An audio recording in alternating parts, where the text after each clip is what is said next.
আমার beach ভেকেশনের day 2 তে চলে গিয়েছিলাম বাংলাদেশের একমাত্র প্রবাল দ্বীপ সেন্ট মার্টিনে। শিপের জার্নি থেকে শুরু করে বছরের প্রথম সানসেট দেখা আর সাথে সেন্ট মার্টিনের লোকাল খাবার দাবার খাওয়া সবকিছুই থাকবে আজকের ব্লগে। So hello everyone, welcome to my travel blog. ফজরের আগে আমরা হোটেল থেকে চেক আউট করি আর চলে আসি কক্সবাজারের নুনিয়াছড়ার জেটি ঘাটে। বর্তমানে কিন্তু এখান থেকেই সেন্ট মার্টিনের শিপগুলো ছাড়া হয়ে থাকে। ফজরের নামাজ পড়ে আমরা বেশ কিছুক্ষণ এখানে বসে থাকি, হালকা পাতলা স্ন্যাক্স খাই আর বসে বসে আমরা সানরাইজটাও এনজয় করছিলাম। এটা কিন্তু ছিল 2026-এর প্রথম সানরাইজ। একটু পরে একটা মশলা চা নেই, এই চাটা এত মজাদার ছিল আর সবচেয়ে ইন্টারেস্টিং ব্যাপার ছিল এখানে তিল দেওয়া ছিল। এই অদ্ভুত মজার চা খাওয়ার পরে আমরা ব্রেকফাস্ট করি আর ব্রেকফাস্ট করে একদম ভিড় ঠেলে ঠেলে উঠে যাই শিপে। যেহেতু সকালের ঘুমটা একদমই হয়নি, সো শিপে ওঠার পরে আমি প্রায় 2 ঘন্টা ঘুমাই আর ঘুম থেকে ওঠার পর দেখি এরকম অ্যামেজিং ভিউ। শিপ থেকে সমুদ্রের এত সুন্দর একটা ভিউ দেখা যাচ্ছিল, একদম নীল পানি, সাদা ঢেউ, সাথে নীল আকাশ, এত সুন্দর লাগছিল পুরো ভিউটা। আমি আসলে এটা এক্সপ্লেইন করতে পারবো না বলে। এত রোদ থাকা সত্ত্বেও সবাই কেবিন থেকে বাইরে বের হয়ে সুন্দর ভিউটা দেখছিল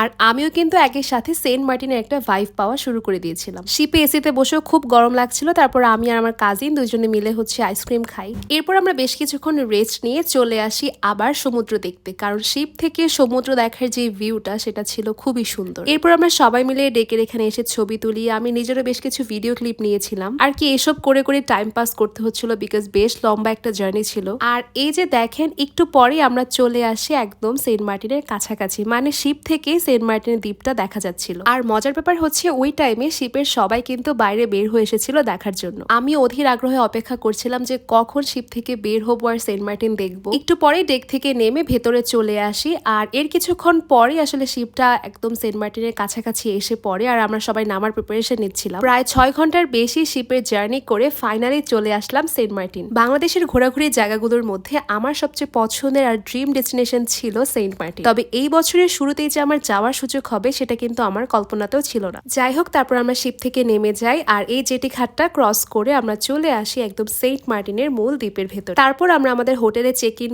করি আর হালকা একটু রেস্ট নিয়ে চলে আসি দুপুরে লাঞ্চ করতে। আমাদের হোটেলের ঠিক পাশেই খাবারের দোকানটা ছিল, এখানে গিয়ে আমরা ভাত, মাছ, সবজি, ডাল এইসব আইটেম নিয়েছিলাম। আর খাবারটা মুখে দেওয়ার সাথে সাথে আমি বুঝে গিয়েছিলাম যে এই কয়েকদিন এখানে সার্ভাইভ করা আমার জন্য একটু টাফ হয়ে যাবে, স্পেশালি আমার মতন মানুষ যারা মাছ খেতে খুব একটা পছন্দ করে না আর যেগুলো পছন্দ করে সেগুলো অ্যাভেলেবেল থাকবে না। কোনো মতে লাঞ্চটা শেষ করে মুড ভালো করার জন্য চলে যাচ্ছিলাম বিচ দেখতে, কারণ আসার পরে এই পর্যন্ত আমরা কিন্তু বিচের ওখানে যাইনি। আমরা লোকালদেরকে আস্ক করেই যাচ্ছিলাম যে কোন বিচটা এখন কাছে পড়বে সেখানেই যাব। সো তারপর আমরা চলে আসি বিচ দেখতে। বিচের একদম কাছাকাছি আসার পরে এত বাতাস আসছিল আর আমি এত এক্সাইটেড ছিলাম। তারপর যখন আমি বিচটাকে দেখি, the first word I said was আলহামদুলিল্লাহ। আমার কিন্তু কক্সবাজারও যাওয়া হয়েছে, সেখানকার বিচও আমার খুবই ভালো লাগে, তবে সেন্ট মার্টিন থেকে সমুদ্র দেখতে যে এত সুন্দর আর পিসফুল লাগবে সেটা কিন্তু আমার ধারণায় ছিল না। স্পেশালি এই কোরালগুলো দেখতে আরো বেশি ভালো লাগছিল। আমি কিন্তু এমনিতে একটা বিচ পার্সন, মানে পানি, বিচ আমি খুবই এনজয় করি। আর সেন্ট মার্টিনে এসে আমি এত এনজয় করছিলাম যে সেটা বলার মতন না। যেহেতু প্রায় সন্ধ্যা হয়ে যাচ্ছিল, আমি ডিসাইড করেছিলাম যে আমি একদমই বেশি একটা ভিজবো না, কিন্তু সমুদ্রের পাড়ে এসে পা ভিজাবো না সেটা তো হয় না। সো আমি আর আমার কাজিন এখানে মিলে দুজন পা ভিজাচ্ছিলাম আর একটু পরে আমি জুতা টুতা খুলে একদম খালি পায়ে